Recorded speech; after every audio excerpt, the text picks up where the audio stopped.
ام هیرو دبینن وک ایرشه داگرکاری ترکیه تی سر ها سر عفرینه ها سر گریس پی ها سری کانیه و هیرو جی دمی هیرو جی هین دست به ایرشه خاکری و دا جه برندایی وک هفتانیزی ام دبین ایرشه خوا حتی ناکو سر هیا ام دبینن یعنی حقا مثلا ملاتا وک ملاتی سیویل یعنی وک مخیم برخودان دیس ام دبین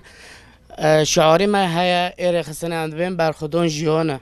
یعنی حتی دمی هیرو دست دجمن داگرکاری ترکیه دست ایرشی خبر ندایی تشتی که یعنی دست خیانت هیا ام دخوازن دست اوه هیرشی ترکا نوج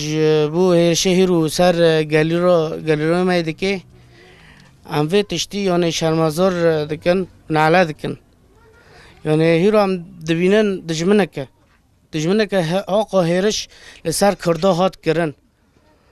و یعنی هم نابین مثلا کرد یعنی یا کرد نکو هم دخوازن یک بس و یک بنا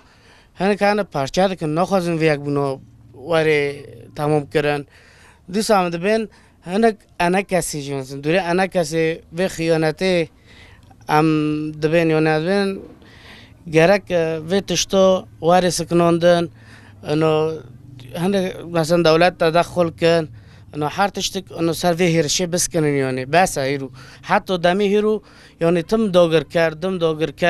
یعنی حتی کجاق وی هیرشه داگر کرد دجمنه که سر کرده هبی نوی من کوثر مصطفیم هندر قامپی برخدان جیان دکم امیرش دولت ترک نعلت و شرمزار دکن و دیت جعفرین دست بکرد چل عفرین دبی چل تربسبیت بالقامش لدبی و حتی داویه جی ریش هفتنین دکه ام دولت ترک لعنت و شرمزار دکن جبوی ریش هفتنین تدی یکیتیو گل کرد نخواست یکیتیو گل کرد چه ببه ارگونا که خدمت یکیتیو گل کرد ام بان نتاوا گل کرد کن جبوی یک بینه